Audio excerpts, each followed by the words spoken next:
My battery's gonna die. What's poppin', y'all? It's your little Congolese ting and welcome back to my channel. So obviously you guys have already read the title, so you know I'm about to be talking to you guys about all my piercings, all my advice, and also any of my future plans, because we all know once you get one piercing you just tend to accumulate more. If you're new here, don't forget to hit the subscribe button down below, leave a like and a comment, and I would appreciate that so much. Anyway, let's get to it. So first I'm going to go in chronological. First I'm going to go in chronological order of the piercings I got, starting with my very first low piercings. I got those when I was 2 to 3 months old. Don't recall, couldn't tell you guys the pain scale. Probably got it done at Claire's. Yeah, really not much to that one. Oh, and if I'm looking down, it's because I have a little notebook filled with all my notes on all my piercings, so you guys don't miss any bit of information about it. Next is my double helix piercing. I got this for Christmas my junior year in high school, so I guess Christmas 2016? Yeah, I think it was Christmas of 2016, but I didn't get it until in 2017 in like January, I think. My mom paid for it. I think my mom paid like $120 for them. In terms of pain, the first one, I got these done at the exact same time. So I remember she did the first one on the bottom and then she did the second one on the top. The first one I'd probably say was like a out of 10. Honestly, probably a 7, and then the one on the top is a 9. Granted, pain scales are all subjective, so it's based off of me and I have very low pain tolerance. So for some people that might have been a 4 and a 5, but that one is painful for me. Like, I was actually to the point where I almost told her I didn't want the second one, I'll just take one cartridge piercing. But she already had the needle to my ear, so had to follow through. In terms of healing process, the top one at first was flaring up. Like, it had these flare-ups, which I mean isn't really shocking. It's a piercing, it's a wound, and it's cartilage. Like, that's going to happen. So the top one was flaring up, then I eventually got that to go away. But then maybe after like 2 months or a month of like them just being perfect, the bottom one started to flare up, and so I had to deal with that. And then that started to go down. But I was also doing cheer at this time, and in cheer you're not supposed to have piercings, but I mean I expected it to have been better healed, honestly. So I thought maybe like, okay, that's enough time for it to kind of heal. And granted, I don't know how my body heals at that point, because the only piercing I had at that point was my low piercings, which I got when I was a baby. So I didn't really know how my body healed with piercings. But I got in a cheer accident doing a stunt, and it bled. It was bad, and ever since then, honestly, I feel like my bottom piercing has never been the same. There's always been a bump on there. Sometimes the bump gets bigger depending on how irritated it is, if I slept on it, stuff like that. But I mean, now it's actually to the point where like it's like a little bump, and it truthfully, like at first it used to bother me, but honestly I'm fine with it. Like, it doesn't hurt anymore to press on it. Like, I can honestly sleep on it most nights, so it's just like whatever. The next piercing I got was my belly button piercing. I got it in March of 2018, my senior year. I remember it was in March because I had just turned 18, and I was like, you know what, I've been wanting my belly button pierced since I was honestly like 12, and my mom can't tell me no, so I went and got that done, paid for it, all of that. Pain wise, the lady told me it feels like a low piercing, and she was like, it's not going to hurt that badly, and like I said, don't remember my low piercing, so I kind of went in just kind of expecting it to feel less painful than my cartilage piercing, and it was 500 times as painful. Like, honestly, out of 10 it was a 2 or 3. Super easy. Felt like a pinch, like it was nothing. I did kind of get it for the wrong reason. I got it because I was doing track and field, and you know, like the Olympics, when like all the really beautiful melanated black girls have their belly buttons pierced and they wear their little crop top track uniforms and just be looking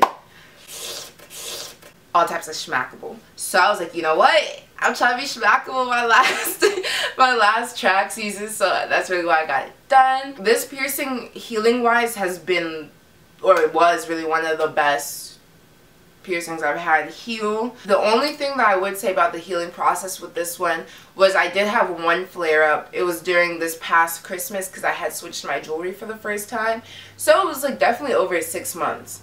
But I think the jewelry, it said the jewelry was supposed to have been like surgical steel, but I don't think it was, because the bottom part of like, not the top part where like the top hole is of the belly button piercing is, but the bottom part, it like started to form like a little bump, and I thought maybe it was just like a healing bump and I didn't think much into it. But then I lost my original piercing jewelry.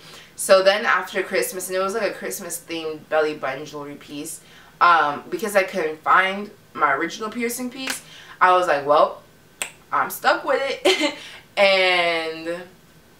But then I eventually found my original piercing piece, so I switched back to that, and honestly 3 days afterwards, like, the bump was gone. So that made me definitely realize maybe that wasn't the best jewelry to have, and I probably should have just ordered a new piece and not have kept it in for so long the moment I noticed the bump flare. But that's gonna get into the advice later on in this video. The next one I got was my nose piercing. I got that in July of 2018, right before I went to college. I honestly just got it because why not? I feel like they're really cute, so I just went ahead and got one. This one, honestly, yeah, this one's healed the best. Out of all of my piercings, my nose piercing was the easiest to heal. And at this point, I had learned, like, I'm not the best healer, because it did take my belly button piercing some time. I wouldn't say it took a year fully, which is usually what they say, 6 months to a year.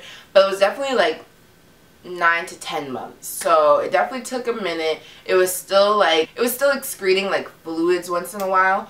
But this one, breeze. Like, I mean, it's not even perfectly healed yet. Like, you can still kind of tell, like, it's not fully healed. Sometimes it will crust, like, sometimes. But overall, it's been a breeze. The only issue I've had with it was because the post was really long that I was originally got when I had my nose pierced. Because the post was so long, it'd always get caught and stuff. And so when it got yanked at, it would come out fully. And it was such a bitch to, like, stick back in my nose. And like sometimes when I would sleep, because my nose piercing was so like healed and not painful whatsoever, it would like get latched onto like my pillow at night in school and get pulled out, and I'd wake up in the morning with no jewelry in my nose, and I didn't feel it at all, like nothing. I honestly don't know who I'd be without my nose piercing. Like, that's bad to rely on something like this materialistically, but I feel like it just helps my face so much more. Like, I can't take it out. It's gonna be in there for the rest of my life. That's just facts. Finally, my last piercing was my double piercing, which is funny because you would think, like, once you start getting into piercings, you would go, you know, your first lobe, then your second piercings, and then just kind of moving on into cartilage. But no. I just got my double piercing done this past spring break in 2019. It was like 55 bucks. I really don't remember how much the rest were, so I'm sorry I don't have that information for you guys. It was like 55 bucks, including the jewelry. I wanted to say that this one healed like kind of the best because it was a lobe and it should have been easier than cartilage, but I don't know. I guess maybe this is something that runs in my family, because this also happened to my mom when she got her double piercing, but she got like pus-filled pockets on the back of her ear behind the piercing site. And I didn't know this until I had, like, experienced this for myself, and she just happened to go onto the topic with me. But originally, my left ear, like, got a pus pocket, and, you know, I cleaned it vigorously, did a really good job with it. Like, I was already kind of cleaning it on and off because it says it only takes 4 to 6 weeks to heal. So I didn't take the cleaning process, like, too seriously once it got towards the end, which was a mistake, but whatever. So I was cleaning the left ear very vigorously, and I was cleaning the right one too, but just really focusing on the left throughout the day, multiple times a day. And then after that one had gone away, healed, just kind of left a little like scar, which I honestly think is gone now, so it wasn't even really a scar. But it just left like a little like part where you can tell like, okay, it's healing something. And then all of a sudden, literally the next week, my right ear got the same thing, and I was like, okay, well, at least I know how to handle it. Same thing, got better. And then my left ear got it again, but after I got in the right ear, that's what my mom had told me, that's what happened to her. So I was like, huh. And now her second lobe piercings are always irritated, which I was so afraid would happen to me. And it's been years. Like, she got her double ear piercing when I got my first lobe piercing. They don't really bother me, and I love them. could honestly give you like 20 things in terms of advice for piercings, but I've managed to condense it down into like 3 very strong bullet points that if you do not follow, I'm not saying you're going to have a terrible like piercing experience, but it's going to help prevent shitty ones, like the ones I went through with most of my piercings. So yeah. My first major bullet point is to not get 2 close piercings next to each other at the same time. That's why I did my double helix piercing. I can't say if that was the cause for why it was alternating in terms of irritation or whatever, but I didn't know at that point really how my body healed because I got my first piercing when I was a baby. So really, when I'm saying don't get 2 close piercings at the same time, I'm really focusing on the fact to not get 2 close ear piercings at the same time when you don't know how your body heals. If you're going straight to cartilage, honestly, just do 1. I know you want to get 2, like knock them out, get your ear all decorated. That's really why I got 2 at the same time. But that's a mistake. I'm gonna be honest. Like, just learn how your body heals. Let that first cartilage piercing heal. Honestly, you don't have to let the first cartilage piercing heal completely before you get the second. I'm just saying you should know your body. You should know how your body heals. Maybe you're a fast healer. Maybe you're a slow healer. Maybe you're someone who has to clean your ears like 3 times, 4 times a day, or gets irritated by the nighttime. You need to know your body when it comes to piercings, and also know your limit, because now I know I really can't do 2 piercings in the same piercing site, really, or at least on the same ear. Like, I know I can probably do like 2 piercings, but have to be on like a different ear. But like doing 2 near each other is just, I'm never doing that again. So my second major bullet point for advice is to make sure you follow sports rules about piercings. That was another major mistake when it came to these 2 piercings. I got them done, like I said, in winter, and I did fall cheer. So I thought, like I said earlier, because I did not have my body healed, I assumed that my piercings would be like majority healed, probably like a little bit fine if I got knocked a little bit. That was not the case whatsoever. And I knew like the rules for cheer was that you can't have like body jewelry in when you do cheer. I don't know why I even thought I was going to be able to get away with it. I probably should have just not done cheer that school year, but I love cheer too much to have taken a break. But just follow the rules. They're there for a reason. They protect you for your safety and others. It was just a mess. There was blood. Yeah. For my final advice, I would say to study how your body reacts to jewelry. This is a little bit different from my earlier bullet points, just because you never really know how your body is going to react to jewelry. If it flares up, honestly, switch it. Don't even assume that it's anything else, or maybe you hit it or knocked it or soap or something like that. If you put in new jewelry and something with your piercing is changing, like whether it is secreting more fluid than normal, if it's red, if it's itchy, anything like that, immediately switch back to whatever jewelry that was in it beforehand that it wasn't having your piercing react this way. Or if, like, let's say you just have some jewelry and you have no other options, immediately order new jewelry. Specifically, I would say titanium is the safest bet for everybody. I'm very sensitive to jewelry. I can't wear fake metals whatsoever.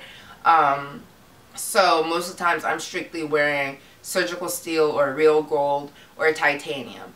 And a lot of the titanium jewelry I would say I order off of is Amazon. It's relatively cheap, and I mean, it's actual titanium. And honestly, I would also say learn what the symbols are for surgical steel, because some stores on Amazon will say that it's surgical steel, but then like when you get it and your body reacts, you realize it's actually not that, and now you just spent your money and now your piercing's irritated and flared up. Like, it's just a terrible experience.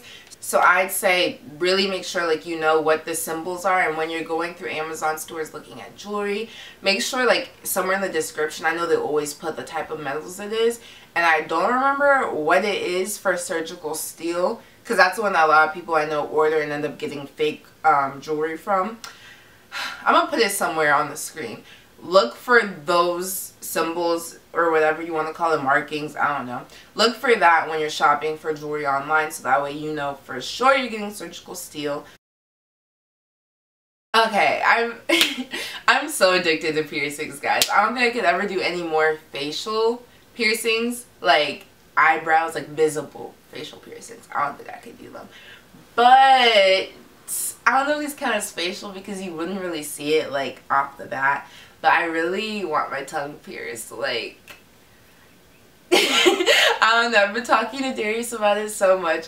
I really, really want my tongue pierced. Not like in the very back center, but like kind of like towards the front right there. I really want it pierced. I know those piercings tend to migrate, but I think that's honestly perfect because I can just wear it for like the rest of my, I wouldn't say young years because young years don't end when you're 22, but I feel like college is the perfect time to have these wild looks because you're not really too worried about jobs and like careers and stuff like that.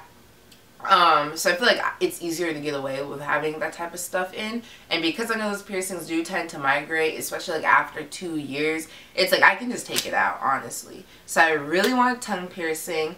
I do have an allergy though that makes it a little bit more difficult for me to have that piercing done, but I don't know if I'm gonna let that stop me or not. We'll see. And then another piercing I've been considering is a web piercing, which if you don't know what that is, it's like that little webby part underneath your tongue, like right there. Yeah, I think it's really cute. It's hidden, like no one knows it's there. The only issue is metal and it affecting your teeth. So I don't know, but I honestly think if I can't get my tongue pierced, I might see about getting my web pierced. But then again, another concern is the veins in my tongue. So, and I feel like I have a really veiny tongue. I don't know why I think it's more veiny than the average person's, but I don't know. Just based off of looks, I feel like I have a lot of veins there. So I'm not sure if that's a very possible piercing for me. That's really it. I hope you guys enjoyed hearing all about my piercings, my advice, as well as my future plans. And that's really it for this video. All my socials are down below, and don't forget to like, comment, and subscribe, and share, and I'll see you guys in my next one. Bye!